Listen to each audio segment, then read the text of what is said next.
Okay, good afternoon. Thank you so much for staying and being and enjoying today. It's really been fantastic for me. I'm Joy Gregory.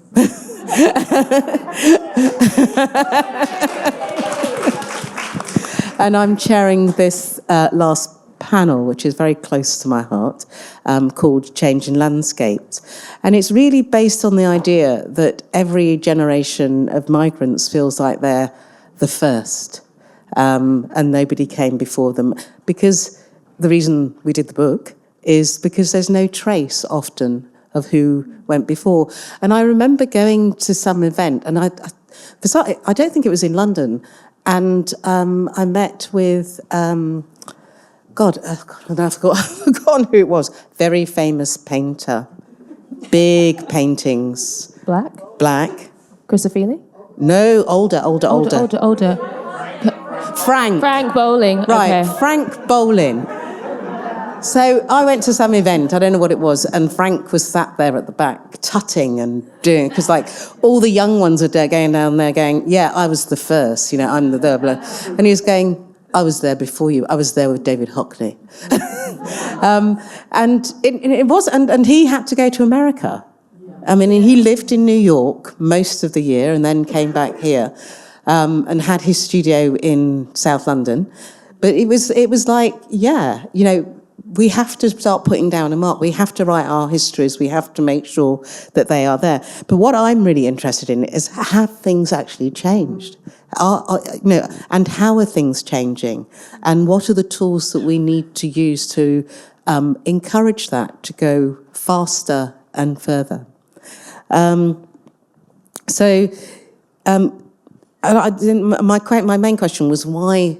It's about institutions as well, is why did it fall to an artist, me, who should be taking snaps, and an independent publisher to actually bring this book into being, because it's a really important book. I think it's really important to have that history recorded.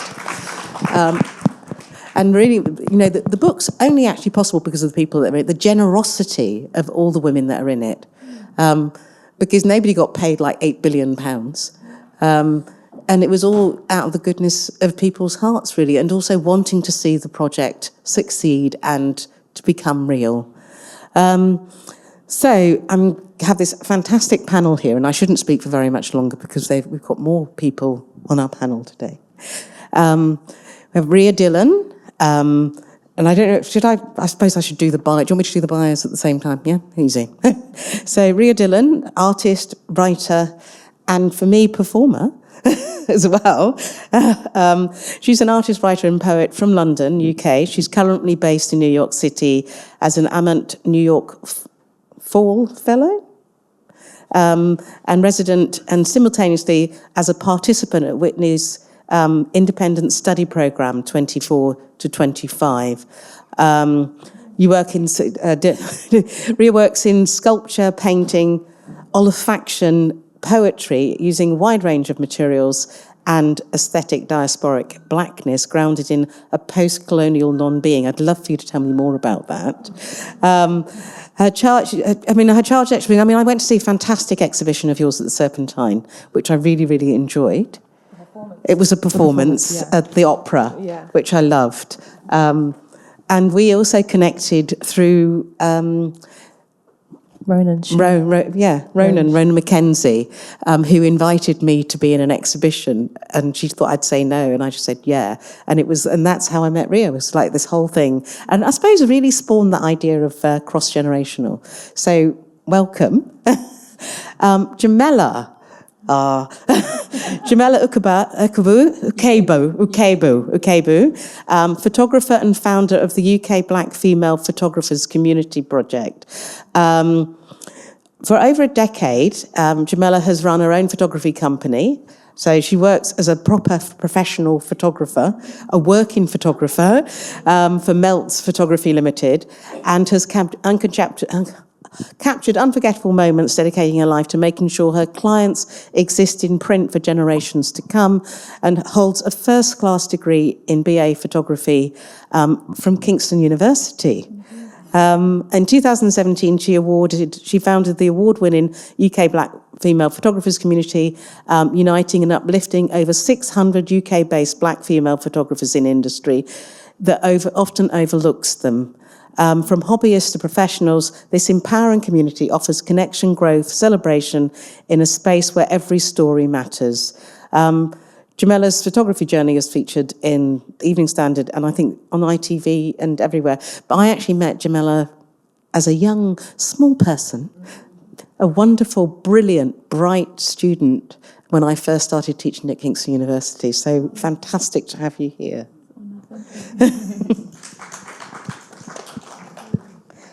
Just turn the page. Simrath.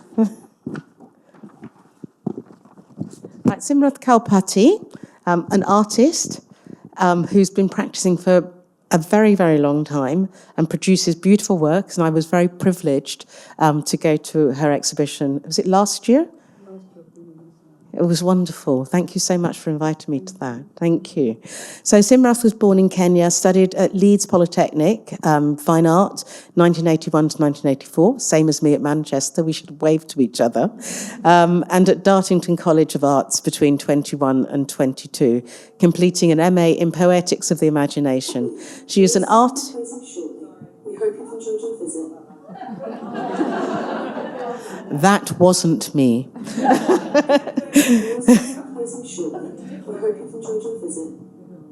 Oh, is that somebody from outside? Okay.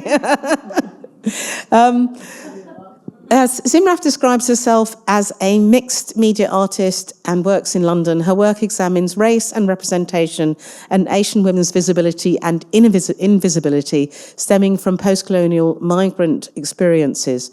Her early work includes images that use montage and multiple layering of negatives, including The Memories of Underdevelopment, The Complete Promise, Cher La Femme, and Bindi, in both photographic and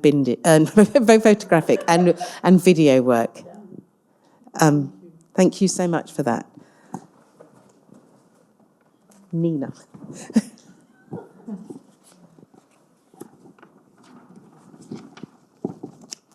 So, sorry. Nina Manga Alang... I knew this was going to go wrong. Mangal Lan Aya... Help me. Mangalanayagam. Thank you for that. I've been practicing all day, and it's the only thing that kept me awake last night, because I knew I was going to get it wrong. Thank you for hopefully for your forgiveness. You can behead me later. Nina is an artist and senior lecturer in photography at HDK Valand University of Gothenburg in Sweden. Her research and visual practice explore belonging, hybridity, decolonial image making. She has a PhD in practice from Westminster University and an MA in photography from the RCA. Nina is currently working on 2 research projects, one in collaboration with the Hasselblad Foundation in Sweden on photography and the glitch, with a forthcoming exhibition in 2025, Bugs and Metamorphosis. The second is Colouring in Sweden, which is, for me, huge interest because of it touching on the Caribbean. It's an artistic research project focusing on mixed-race women on the island of St. Bartholomew, St. Bart's, during the Swiss colonial rule. It is funded by the Swedish Research Council. Nina exhibits widely, internationally, and including the UK, Sri Lanka, Slovenia, Croatia, Slovakia, and Germany. Recent publications include guest editing Louise Walter's The Special Journal issue of Philosophy and Photography in the Glitch, and co-editing a section of Decolonial Practices, the Routledge Companion to Global Photographies in 2024, together with MC Muskie. Thank you for that. Thank you. I think without further ado, we should probably start with people doing their papers, because I realise that I'm quite good at overrunning. So, Ria, you're going to be the first to present. Thank you.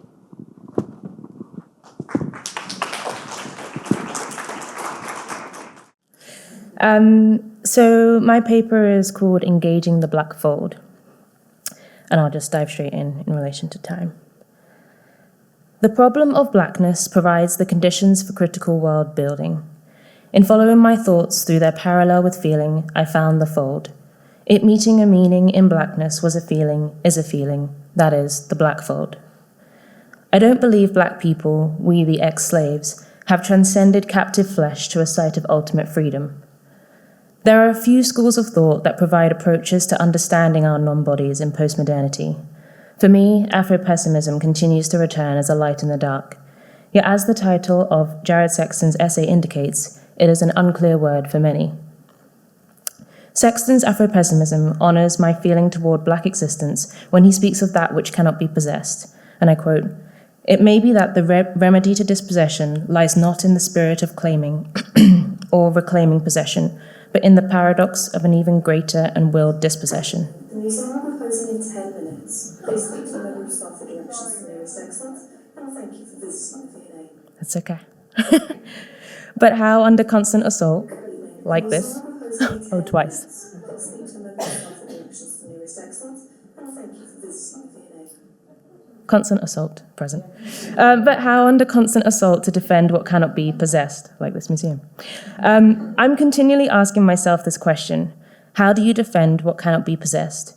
If black being is non-existence a la black nihilism, and if black nihilism is a sight beyond Afro-pessimism, then following that theory, we are the non-possessed. In contrast, if black humanness is plausible, then what about the reality of anti-blackness as a societal framework leaves us dispossessed? No matter the explanation, we remain that which cannot be possessed. Black people remain and are the non-possessed. Perhaps it's a desire for a fold that I return to Gilles Deleuze's fold theory and find its meeting with blackness.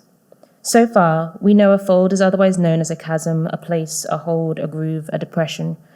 Yet the black fold seeks to be claimed as it always lies within. It must lie within. This interior sits within the black woman's body. It is the lacuna of the soul that can conjure what is otherwise termed in religious discourse as the spirit within.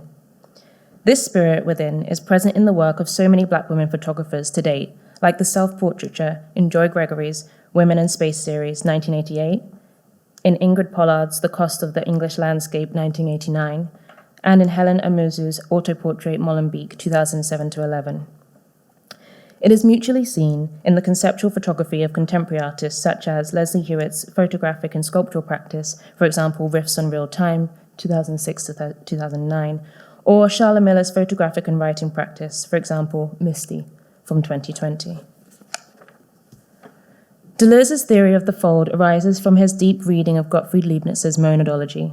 Deleuze describes Leibniz's metaphysics as Baroque, bringing its various structures of folding to bear on art and contemporary conceptual thought. This lands us in the fold as a site within the monad, where space, movement, and time are inextricably associated things. The monad, according to Leibniz, is just a simple substance, as further expressed in note 19 of his 1714 text, The Principles of Philosophy, known as monadology. Where a substance to me is a being, I'd invert Leibniz's definition of a monad for clearer interpretation from a simple substance to a substance at its most basic. A being at its most basic would be at one with the foundations and origins of itself. Very few monads are capable of self-consciousness and rational perceptions, much like few people are. Yet black women share hyperconsciousness via their periphery. Black women have, like in Leibniz's description of the soul as a higher monad, a distinct accompaniment of memory. This is through the histories, stories, and experiences we've endured. A monad can't go out of existence, but to stay in existence, it has to be in some state or other, and its states are all perceptions. How do we support the existence of the monad?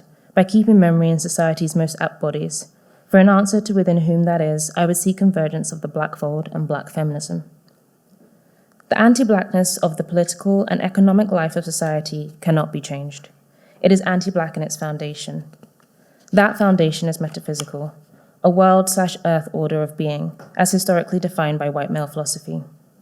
Even so, I endeavor to relieve the psychic life of black culture through a black fold. How can we consider an alternative to otherness that is something other than capital O other? We have been to ground, but is there more to go and or claim? Is there space to burrow to a beyond? Because in the struggle for a positive subjectivity, an action is needed to resist the existing systems of power, attempting, and often succeeding, to disadvantage black women. A fold is scored into the psyche. The black psyche is relieved via the black fold. Without an interior communication into the psyche, the black psyche is relieved via the black fold. Without an interior communication, we would be lost to a non-self, not just a non-body. And I'll quote, "To exist outside oneself and the world means that one lacks a space of life, meaning, and futurity," end quote. Heidegger's existence conveys the temporal sense of existence and distinctive possibilities of the self, in which the self can decide to be itself or not to be itself, but is always in a time-based activity of being. So to exist inside of oneself would replace the lack society has and continues to build in its goal for black non-existence. To exist outside oneself is the artistic practice of a black woman artist.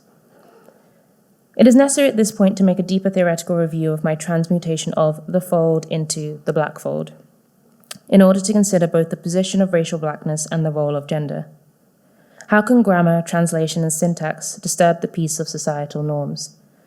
Otherwise termed here, in light of photography, how can framing, the edit, and perception disturb the peace of society? I agree with Maria del Guadalupe Davidson's assertion that Deleuze's fold, and I'll quote, offers valuable resources for the effort within black feminist thought to develop a positive account of black female subjectivity, because it provides a means of conceiving and internally defining subjectivity, end quote. Yet where Davidson focuses on the multiple foldings, I focus on the act of folding itself. I want to emphasize enactment through an active statement, an act of doing, the act of art making. Just as in Heidegger's neologism, existence, the inherent movement of being is innate to being. As we are such active beings, we need to be fed with activity. Thus, to have a theory without an action feels baseless. The black fold is a metaphysical descriptive action, which is fundamental to metaphysics' desire to rationalize and scientifically embody the description of things as they really are. Society, as it currently stands, is baseless, because the philosophical theory we have isn't an actionable kind of philosophy. Instead, I offer the act of folding as an action. The action can be used as a tool or a tactic for constructing a refuge that turns exteriority into the shroud for interiority. What is felt outside the lens to then be actioned or constructed into the frame. How do we translate theory into a person-to-person shareable language? We make it an action. The black fold makes it active. There is a struggle for black people to be viewed as subjects. A stable subjectivity, however, contrasts the activity and materiality of real existence with the stagnancy of subjectivity. Subjectivity grants the right to access difference, abstraction, and amorphousness. Deleuze states, and I'll quote, "But abstraction is not a negation of form. It posits form as folded, existing only as a mental landscape, in the soul or in the mind, in upper altitudes." End quote. Abstraction is form when folded, existing only as a mental landscape. A mental landscape is best exemplified in the black abstracted mind. Everything in a black mind is abstract matter. Calvin L. Warren has also stated, black thought is the only thinking capable of entering the abyss of nothing. Warren speaks of an abyss, a crevice, a space of impossibility, much like a fold, a crevice, an annex, all of which he states are crucial to black thinking.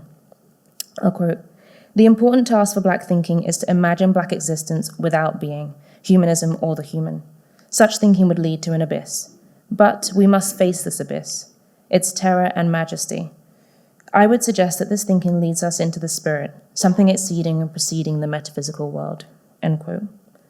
The fold, much like Warren's spirit, enables one to endure the metaphysical holocaust. It is not a solution to anti-blackness. In this way, I relate to the amorphicity of black women who can use the fold as both an active form of subjectivity and, I'll overstep, a strength.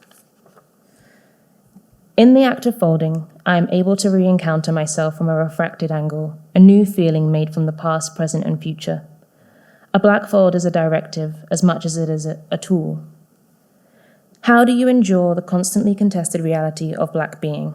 I would say that endurance is an entirely different practice with entirely different tools, not, however, with different aims, as Warren attempted to state. So to endure my known reality, because I'm living this here as you listen to this, I have found in me a black fold. I have found that within the black woman practitioner that she is best capable to project from this fold, whether as artist, photographer, writer, etc. As much as I denote the fold as an interior, I don't mean to say retreat. I am saying listen to yourself from within yourself, and don't let the brush of anyone else's pleat disrupt your way. Thank you.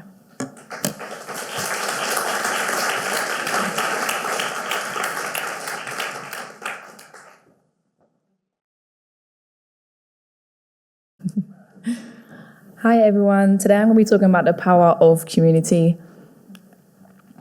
Do you ever feel like you don't belong? Who am I? I'm a mother, wife, daughter, cousin and friend. I have a first-class BA photography degree, even though when I was 17, finding out I was dyslexic, I thought I wasn't smart enough, I would never pass. I'm also an advocate for printing, our milestones, and I am the founder of the UK Black Female Photographers Community. Why start a community? I started my photography career in Photo Fusion in Brixton, where I didn't have to look for myself. In my community, we were there. And it wasn't until I actually started university where I was the only black person in a room full of 40 people. So that was the first year. When it came to the second year, Joy joined us. And she was our head of photography. And it's when she started it made me realize, wow, there's actually someone else who looks like me in a position that I could possibly reach. And it's funny because you joining from my experience, there was a shift in the room where I came to realize that they didn't think that we were good enough. It was questioned whether Joy was the right person, which for me was absolutely crazy. Even though I didn't know much about her at all, it was still like, wait, that doesn't make sense. So over the years, I went to things like photography conventions, and I could never see anybody who looked like me. People who were standing up here talking, giving classes, no one ever looked like me. And at that time, I only knew about 3 black female photographers. So I did the call out. I did it on Twitter in December 2017. I'm gonna read it out to you. Right, so I'm making it my mission to connect with other black female photographers. I've been doing photography for over 8 years, and I'm tired of going to conventions and being the only black person or the only black female photographer. I want to create a community where I can help one another when it comes to business, creativity, go out and shoot together, grow and expand our brands. I know for a fact I am not the only black female photographer out here. Let's get tagging, guys, and let's connect. Do you know any black female photographers? Tag them below. And my phone went off. In 2017, the Photography Sisterhood began. We have done many things over the years and have truly, truly created a sisterhood. Over the last 8 years, I have been able to connect with over 600 photographers within our private Facebook group, where we have daily support and chat. People post their work for critique. We've had over 9 exhibitions. We have had over 20 meetups, both socially and educationally. We've been able to put money back into the community by paying artist fees and paying our pro photographers to put on workshops. Through the meetups and all the things that we've done, our photographers have actually become published photographers. Community members have been able to shoot red carpets, including the BAFTAs and the BFI. We won Reader's Choice Exhibition of the Year at AP Magazine Awards. That was one of our exhibitions that you can actually see here. It was called Living the Dream, and we exhibited in Covent Garden, Fujifilm, House of Photography, for about 2 months and a half. And we exhibited 51 black female photographers. And it was all about us now living our dream as black female photographers and representing those who came before us. So thank you, Joy. And we've also been able to collaborate on partnership with photography brands. Now, it's great me doing all the talking, but I want to let you know what our community members have to say, and here's some of their words. Forgive me. This is from Sherion. There is much laughter and sisterhood and respect shown amongst this group to each other, and it feels like a safe space where, because of the tone you have set from the top, also there always appears to be something happening which members can dip in and out of depending on their own needs, so they can scope for growth is never ending. But more important for me is the landscape has/is changing in my head for what it looks like to be a photographer now, and that is black and female. And regardless of the reality in the industry, has not yet caught up with that. It doesn't matter because I can see it. If others like me can see it, then they can be. So thank you for single-handedly changing the narrative and landscape where we can see members doing their thing, getting awards, commissions, growing, and taking their fun along the way. Naomi, being part of this community brings me so much comfort in my freelance journey. Having such amazing and supportive women lift each other up every single day is super special. And UK Booth Togger is definitely a group like no other. I sometimes feel a sense of embarrassment sharing my achievements, but being in this group has helped me to embrace my achievements and feel proud of not only my work, but embrace myself as a person. This community has been a huge in my personal and photography growth, and always will be a safe space for me, as well as many others for the UK Black female photographers. Hold on. Ruth, I can truly say that being part of this community, UK Black female photographers, has given me the confidence to just go out with my camera and not be reluctant to click at my heart's content. I may well be one of the oldest in the group, but that didn't matter. Everyone is included, everyone is inspiring and great. I love this group.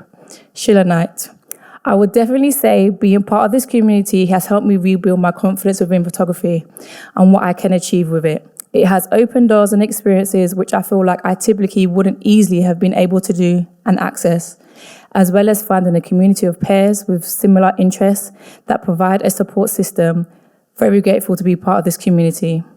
Bethany, being a part of this community has really helped with my confidence, both in myself and my work. I've also connected with so many incredible people who help each other grow and push each other to improve. I swear I've learned more with the community than I did at uni. Now, what's better, trying to fit in or joining a space where you can be you, celebrate and celebrated? Thank you. Here's all of our information if you guys want to connect. Thanks.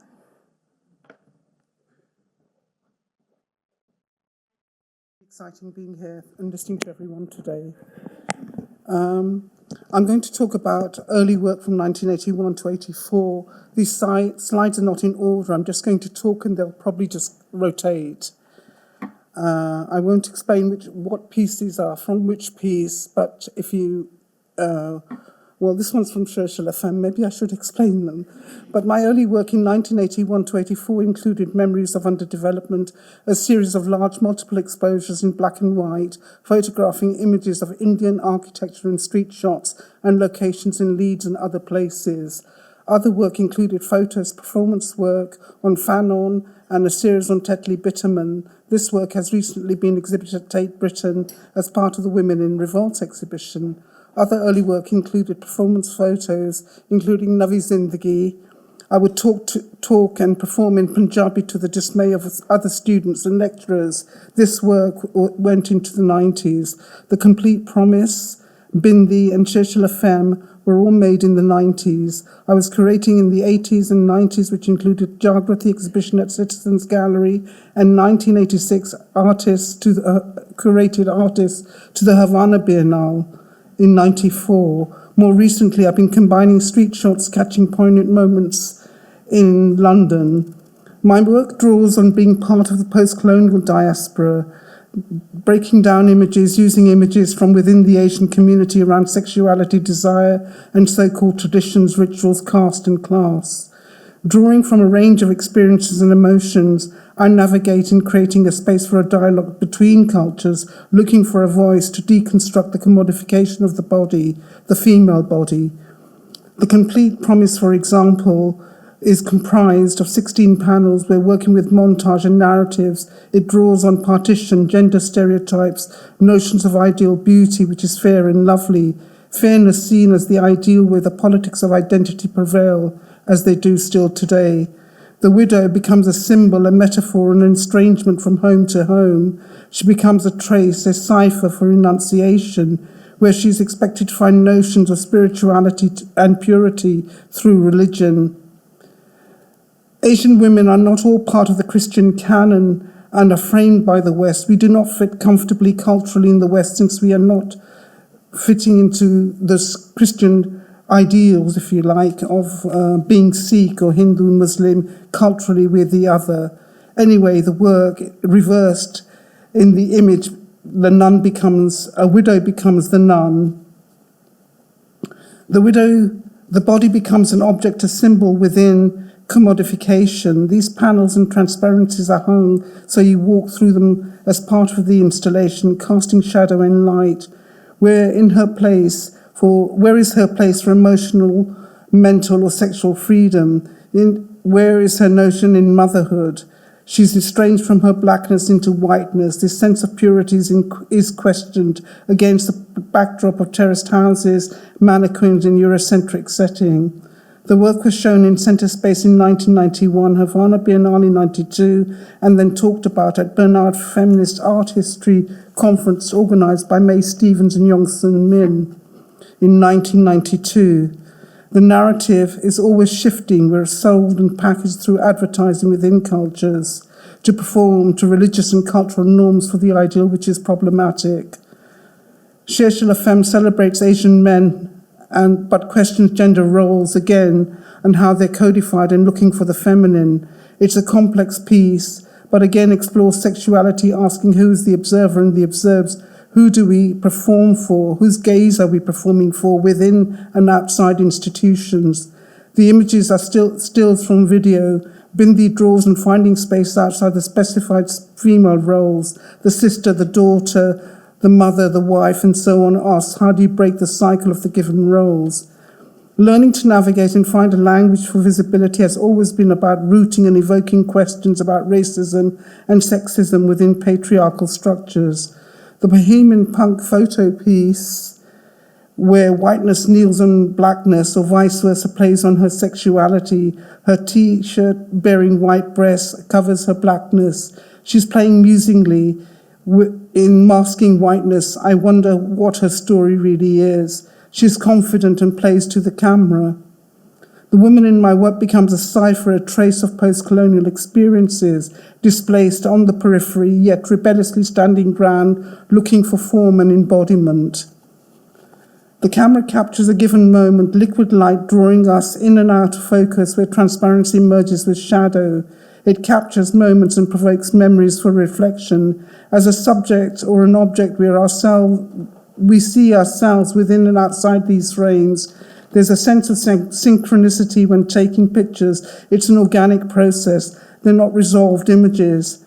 Becoming an artist enabled me to do community work and would politically shape what I sought to express and record.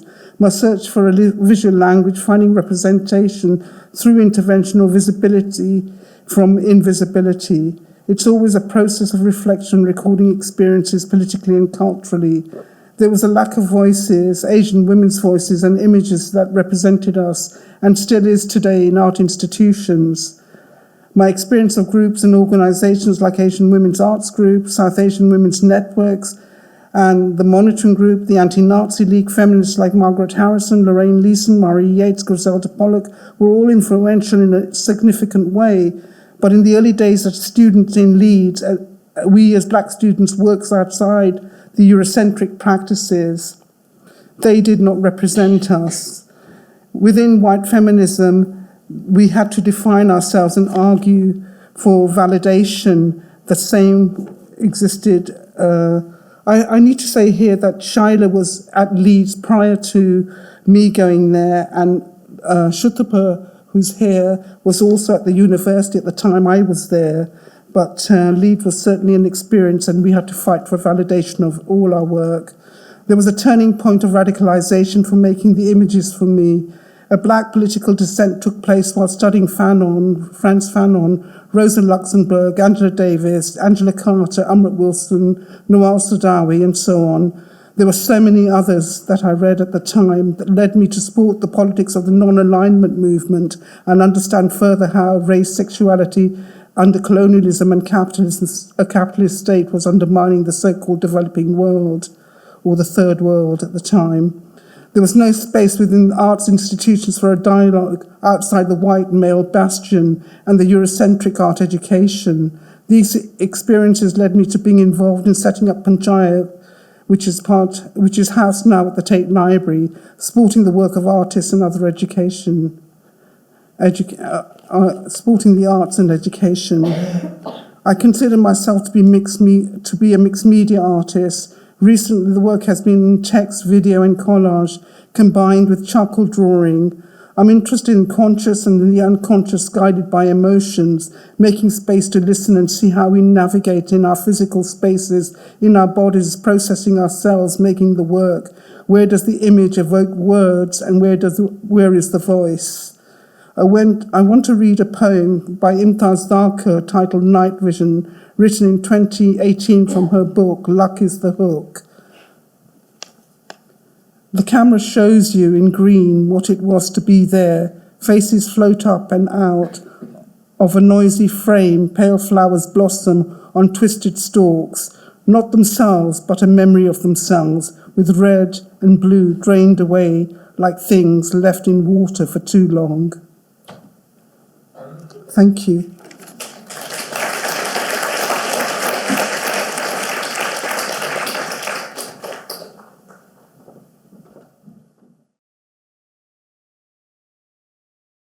I'm going to change geography. So I lived in the UK and in London for about 20 years, so my education is very much from here, and I kind of stand on the shoulders of the incredible people in the book, but also of the legacy of Autograph and Innova. So I'll start because the video is running. I'm doing a letter to Ulrika, who's born in the 1790s. Dear Ulrika, 2019, Gothenburg, Sweden. I look for you in people around me. My second child is blonde and have blue eyes for a long time. She made me aware of the Swedes' curiosity and admiration for blue eyes. They look at me, and despite all the ways in which we have children today, they assume that the eyes must come from the child's father, who they assume must have the Scandinavian features they fail to see in me.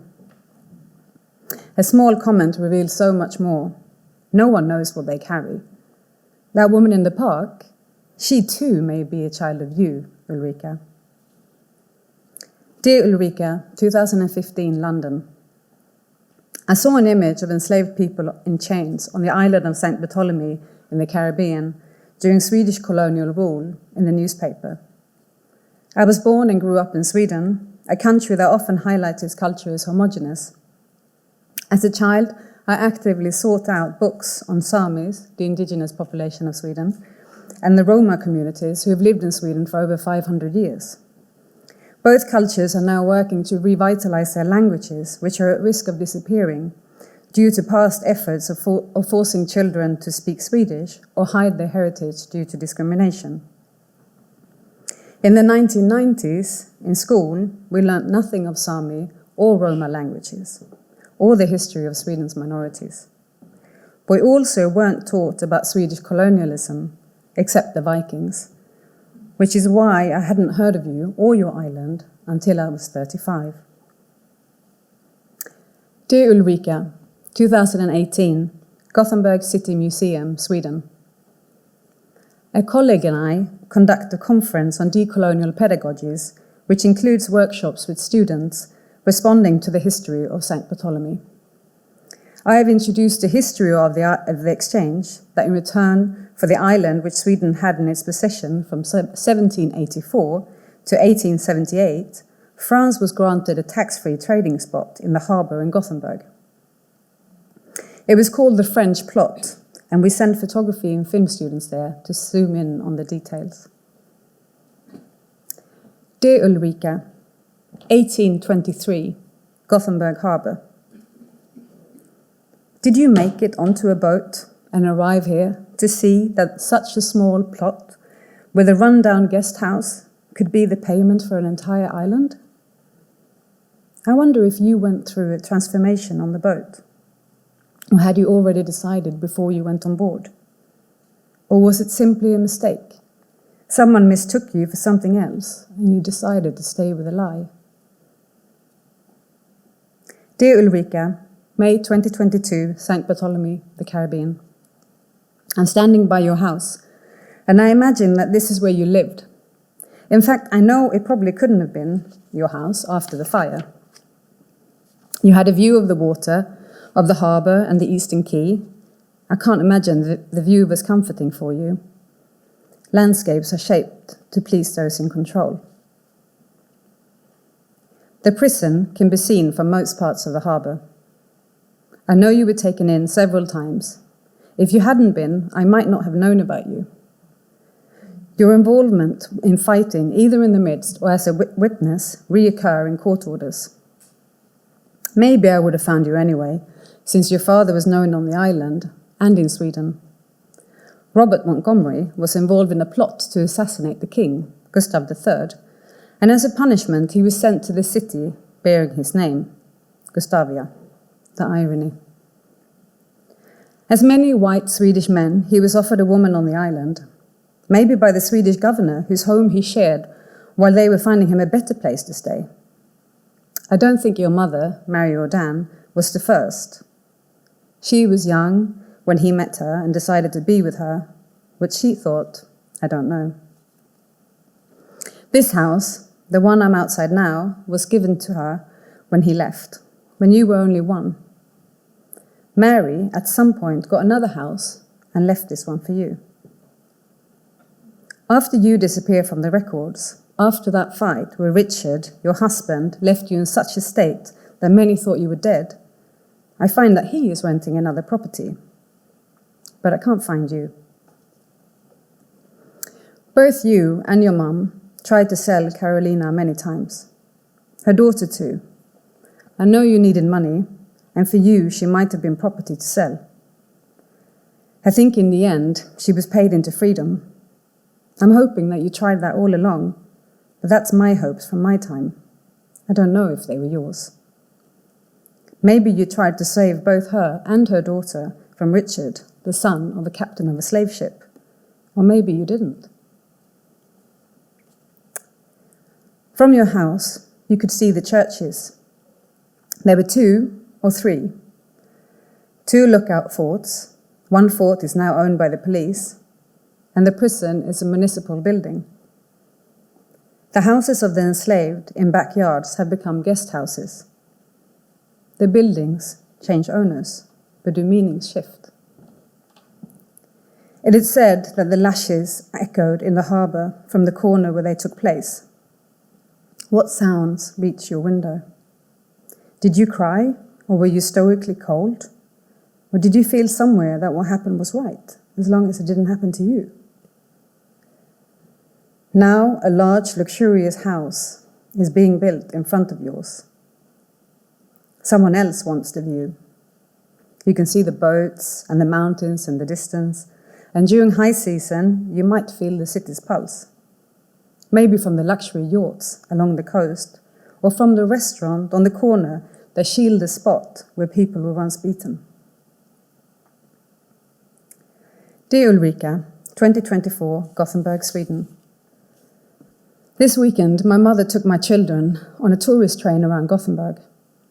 A demonstration took place with placards saying Gothenburg for Gothenburgers. In the 1990s, when I grew up in Lund, this happened regularly in connection with demonstrations celebrating Karl XII's death anniversary. Men in steel-capped boots would shout, Sweden for Swedes. Karl XII was often hailed by right-wing nationalist groups as a symbol of a patriarchal hero who fought for the Swedish Empire. His mother's name was also Ulrika, and his sisters, who grew up and became queen when he himself died in battle. You also had a sister named Ulrika, who grew up in Sweden. Did you know that? Dear Ulrika, 2030. In a conversation with a colleague about you and how I can know you when I cannot see you, she explained that time is dependent on distance. In space, she informed me, you can see all images projected out from Earth depending on what distance you are from it. The idea that we exist at the same time but at different distances makes it feel entirely possible that our worlds intersect and work together. The image we see is dependent on the distance we have to it. It's easier to see now what was important in the past. I know my PhD in 2015 benefited hugely from the publications from Innova and Autograph in the 1990s, and that they were collected and gathered at the Stuart Hall Library with librarians who let me photocopy like crazy. I now understand that this was unique. When I first returned to Sweden, I really missed these contexts, but slowly things are changing here too. Looking back to 2024, when I presented some of my research at the V&A, the Black Archive by Jonelle Twum were organising gatherings around Sweden, collecting vernacular family photography. They had only just been given funding and a space in Malmö. And South Nord by Marcia Harvey Isaacson had only just organised itself as a platform and a meeting point for Black and Afro-Nordic artists. Sarah Tawea Svärd had already exhibited, collected and archived the work and voices from several Black artists in Sweden through the initiative 3.5%, pointing to the lack of diversity in the Swedish art world. And the Sami Culture Centre, Ailies, had just started breaking ground in the north. And Ulrika, it becomes easier to speculate around your existence when the diversity of Black voices amplify the space and start changing the landscape to disrupt the homogeneous story. Thank you.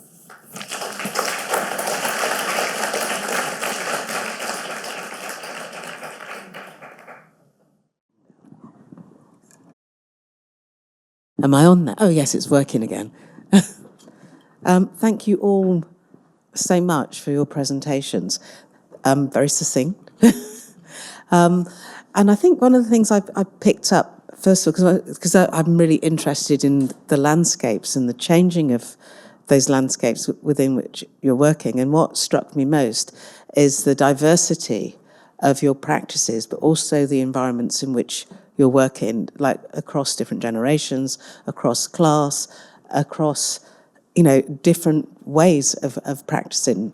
And I suppose one of the things that I suppose sort of like came up for me is about everybody not just looking for a space for their voice and still putting their voice, actually creating the environment in which the voice can go out there, be out there, but also sort of like, I suppose, the different ways in which, like I'm thinking, Nina, about like working in the context that you're working in. Like your presentation was very performative, but it was actually talking about the fact that the absence of voices of colour, which you can connect with in Sweden, is something that you actually really missed from being here in the UK. Jamila, when you spoke about sort of like, when you first started at university, and I think this was the experience for a lot of people, is that, there weren't many people around that were of colour, but then leaving and creating your own space and community for that to actually happen. And then Ria, sort of like you examining that in a very, I suppose, a very different way to the way in which I would be thinking about work and working as an artist in a very different way, but sort of like a more intellectual, theoretical practice of bringing in visual. And then Simrath, with you setting up Panchayat to create a voice. So I'm just wondering, do you still feel that needs to happen? Yeah, hello. Yeah, most definitely. Because I feel like a lot of us don't feel like we're accepted in these spaces. So to be able to, to be able to still have that space where you can communicate with each other, share stories and stuff like that is very important. Yeah. Sorry, Simrath. Yes, education. Sorry, I don't know if this is on. Yes, it's really important to have spaces, especially for women, and an intergenerational dialogue as well, and to keep that space through looking at race and sexism still. It's very, very important now because it's become so sophisticated, and the images that we're kind of bombarded by are subliminal all the time, and the internet and the media and the way that we kind of connect to that. It's really important that we have a deconstructive process again. I guess what I was thinking about was from a Swedish context, that looking back, I'm very nostalgic about this space because there is actually a community, and there are some places. I mean, there are lots of things that are still problematic, but there is much more of a discussion space. There's multiple voices. There are archives, and there's libraries like the Stuart Hall Library, for example. And when I was a student, they put on lots of different events where you meet people, and so looking at that from Sweden. Then I realize how unique that is, because Sweden is just starting. The conversation has only just begun. So it's also worth to kind of look back and go, wow, it's amazing that this space actually exists here, and that there are these communities to have conversations. I think it's also important to look at how we negotiate those spaces, because we talked about institutions and decolonization. The process of, I mean, for me, it's been about working with non-governmental organizations, for example, organizations that are independent after having worked in local authorities, community networks, looking at the way that we were monitored, the way that surveillance took place in the 80s and 90s, and all of that becomes like a process that has to be looked at in order for us to then engage with this decolonization. And I think that's really important in how we negotiate those spaces. And for me, I think it's knowing about the communities, and actually someone asked that really brilliant question of how do we continue when we are still having to engage with institutions, because institutions are useful, they can be resources, but they do a harm and create difficulty often. So that's where thinking about changing of a landscape, that could be an interiority that speaks to a kind of spiritual, that speaks to also a space also to retreat to, but also to project from, was what I was thinking about. And also how to, inherit what we have inherited in relation to institutions that have existed for so long, like white male philosophers existed for so long. So what are the foundations that we're working from? And so from that foundation, then I'm like, okay, with the Black feminism that I know and that I have loved, how can these terms and these philosophies be transfixed and dismantled into Black feminist ideologies? Yeah, I mean, it's one of the thing I was actually thinking about as you were saying that about the institutions, and it made me think about sort of like what happened with the pandemic. And I think post-pandemic, I think we've all been much more conscious about taking care of ourselves and not relying so much on the institutions to do the work. I mean, like it's like thinking, well, maybe we do sometimes have to walk away. And I just think about the time when, sort of like talking about, Innover and Innover and the Black Cultural Archives, and also Autograph. I mean, those things didn't exist in 1980. They weren't there. They were set up by artists. So it's thinking about, right, so do the artists then continue to do the work? Are we continuing to reinvent the wheel? And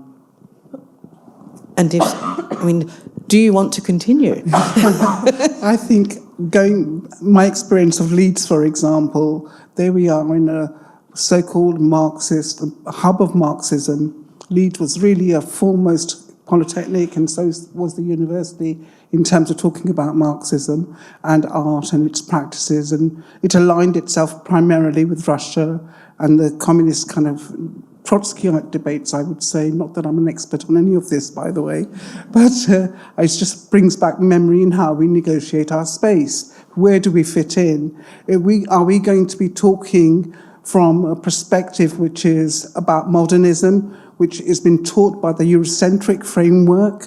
Are we going to intervene at ITV, Channel 4, all these networks which still are part of the capitalists and the state in a way that puts out images which, how do we intervene is what I'm trying to say. How do you intervene, and how do you actually take a step back and just say, no, we don't want this, we want it on our terms outside the institution, and how do we negotiate that? I think that was a bit complicated, sorry. No, you spoke. That was great, thank you.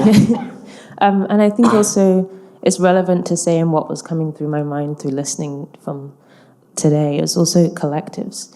You know, like artists have been part of collectives for so like forever. That's kind of how we band, disband again and again and again. These things form, and they are these things that you can engage with outside of your practice, outside of the institution, and they're really, really important. I've been part of a collective called Babes, and that was how I really thrived within my queerness so much as well. And I think that that's another way of thinking about continuing these new landscapes and these new thresholds for us to exist from and to speak like collectively as well, because the collective language is also important.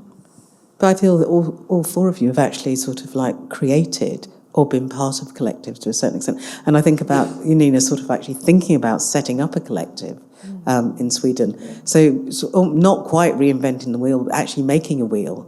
But I suppose I should hand it over to the institutions and say, well, what are you going? How can institutions actually work differently? Because it has to be this conversation that happens across a table, not from top down and not from bottom up. Because it's about sort of like breaking down those power relations. Because otherwise, I think to protect ourselves, and I think to become conscious of that, post-pandemic, is to look after yourselves. I think, I just think about sort of like the times in the 80s when people would just be literally running themselves ragged. And I think when you're 20, you can do that. When you're 60, please. I feel I should allow for some questions. Sorry, Joy. I wanted to respond to what you're saying about the institution. So I don't really have a question. It's more a thought. And I think what I was trying to get at at the end of my presentation, from where I'm sitting within the museum, I think that change can happen when you have people at all levels. And so who are the people that are more senior than me that think in the way that we've all been discussing now, who maybe have the experiences that we've all been discussing now? I don't know where they are, And so I think that the possibility for change stops somehow. And so there are a lot of us in this kind of middle band, but who are coming up behind us and who is on the board? And who are the people on the board? Who are the allies on the board? I think that's a big issue. Yeah, I think it is about people being on the board, and I just think about smaller institutions. I sit on a number of boards, sit on 3 boards, and it does make a difference. Anyway, I think there's a question. Hi, just want to say thank you to all of the speakers. You've covered a lot of ground, and I had questions every time, but then they were asked and answered. But really, I just want to talk about this reinventing the wheel concept. I think, unfortunately, I think that to a large extent that's baked into the system, because when I was at art school, I just happened to find out about the Harlem Renaissance of the 20s. That was not like from my Gombrich-led art historic. And then I sort of so what I'm kind of wanting to say as well, the other thing that I've noticed over time is that it's cyclical, and the cycle follows the pattern of colonial expansion, but it's embedded in economic cycles. And when you see certain eras where the economy was somewhat flush, and then, it wasn't sort of equally distributed, but there was more to distribute. And people got on with doing things as they always do. Like even when people have no money, like black women, people of color, the marginalized groups will do what they need to do as much as they can. But then, and what we're experiencing as well more recently was some of these things weren't named before, but they have names now, like neoliberalism or neoclassical economics. And if you understand the cyclical pattern, then I think that's actually, I think it's important to understand that, because you understand the framework in which you are putting your effort into, and not sort of buying into the system or if you are in the system, you don't have false hopes necessarily, which people have outlined here. But it's also, the other thing is, going back to that question, passing that down generations, if that knowledge as well. So anyway, I think the foundation of what I'm actually trying to waffle on about is economics, but it's very specific economics. And people just don't understand it. People need to know there are economic alternatives, which have a historical sort of precedent. So anyway, sorry, I don't know. Just feedback on what I've just said, if that makes any sense. Does anybody want to respond? I want to go back to the art world in terms of Eurocentric models that have been taught through art history and the way that we need to intervene with those in terms of looking at modernism in art history itself and reframing that. And I think that's where we need to still do more work in. That's really important. And the language that we used in the 80s and 90s still is being shaped today. And, you're evidence of it all day today. And I just think that needs to be celebrated more.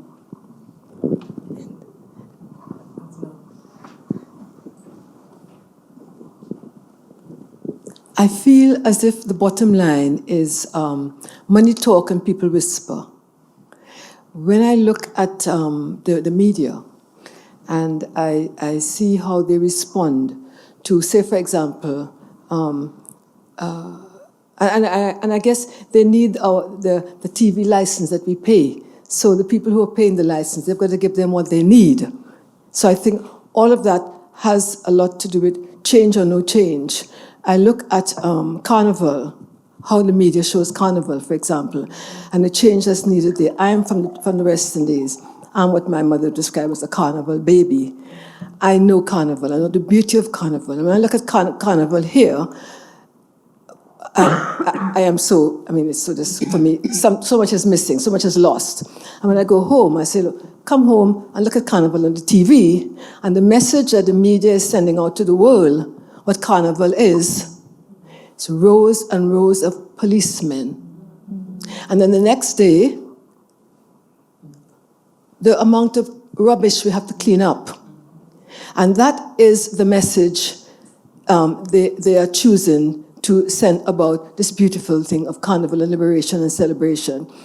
They are, from what I can see, giving the population what the population needs to stay in their comfort zone. I don't know if I'm wrong, I don't know if anybody else sees it like that. That is what I see. And I feel, again, it's like we're hearing about the museums today.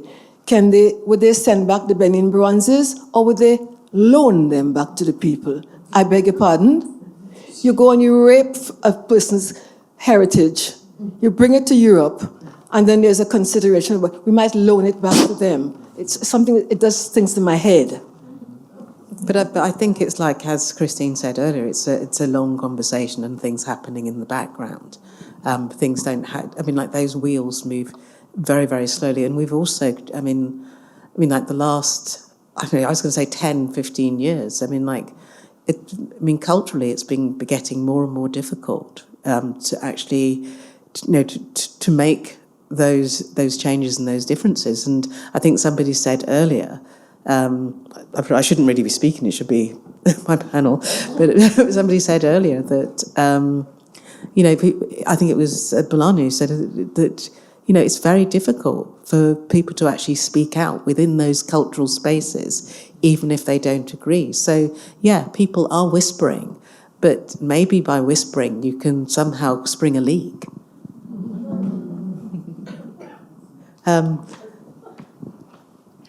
Yeah, I think we've got time for one more question.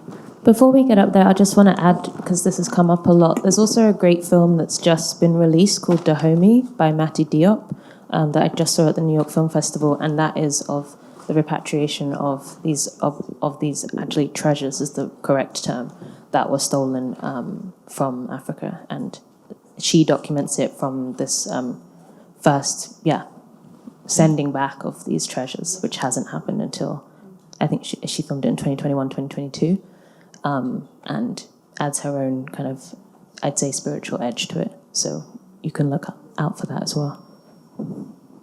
Hi, I want to talk about two things, because at the beginning of your introduction, at the end of it, you talked about why it was difficult to raise the money for the book. And I want to pair it with a comment that Roshi made at the end of her talk, which was that actually, why isn't this work considered as part of British photographic history, particularly if you look at the history throughout the 80s and into the 90s. Actually, what you're looking at is really, really radical interventions into what the photograph is, the ways in which black women embrace digital technology, particularly at very first hand, and even in your own work around printing. And I suppose this is a question is, what is the end game here? Is the end game just to produce a kind of black kind of archive, or is it a kind of real radical thinking about what is British photography and who has contributed into making it what it is today? Thank you. I can answer that very easily. I mean, I don't think it's particularly radical. It was about bringing to light British photography. Because it is British photography, and that's why it wasn't about American photography. It wasn't black women's photography. It was black British women's photography, because it was an unwritten and unacknowledged chapter of British photography. And I think even adding to the language, it's shining a light. It's not saying that they didn't exist. It's shining the light on this area that hasn't been acknowledged, and that is the beauty of the poetics of the title as well. Sometimes if we don't shout about ourselves, then no one's going to do it for us. So we can't continuously wait. We need to put ourselves out there. How are you putting your stories out there? And that's within the community. We talk about that stuff all the time. It's like, why is our stuff just living on our computer, on our hard drives? Print it physically, make your books, sell them. Someone's going to buy it. Put yourself out there more. Don't wait. Stop waiting for the door to be knocked. You go and knock on that door and walk in.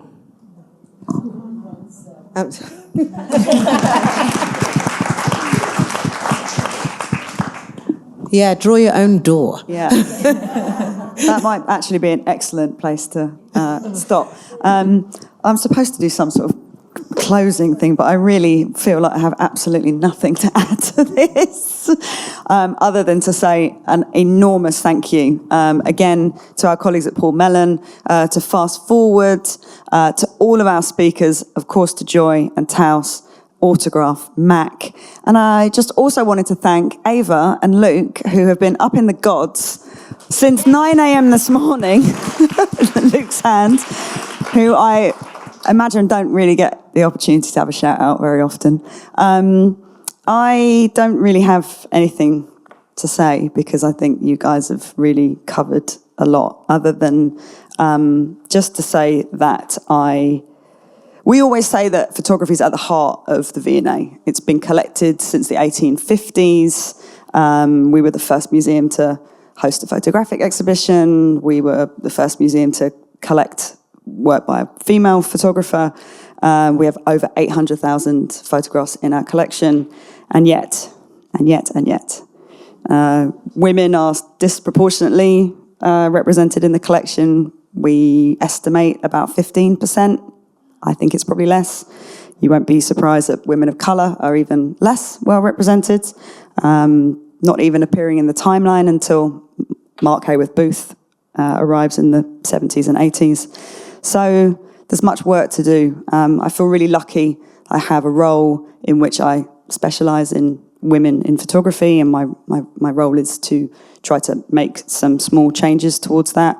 And I think a lot about care, and I think about the role of curators, and I think about the word curate and how it's linked to the Latin word cura, to care, and I think about the role of museums in contemporary society, who our collections are for, what they represent, the gatekeeping, who is memorialised and who makes those decisions. And I don't have the answers, but I would really encourage people to have a look through the new photography centre, which opened last spring, because we've been very active in making acquisitions that we feel somehow contribute to, addressing some of this historic erasure. We have amazing work at the moment about political landscapes. It feels very timely, particularly today, given that there is a march happening, and thank you for coming to this as opposed to coming to that. We have work by Mohamed Barisa, Polomi Basu, Libahan Cagney, and brand new commission, speaking of decolonising museums and museum collections. We have an amazing commission by an Iranian artist, Mauritian Aliari, who is looking at the history of the displacement and provenance of the astrolabes and the astrological instruments within our Asia collection. And so we are making some small steps towards investigating the imperial histories within the museum's collections and the museum itself. And ultimately, we're just here to celebrate this brilliant book. And I hope that you will stick around and have a drink and celebrate Joy and Taos and all the amazing speakers and amazing contributing artists that are in this fantastic book, because it is a revolutionary revisionist history, much needed. And thank you all for coming and for sitting so quiet, patiently all day. Thank you. Thank you, Tamarga. Thank you.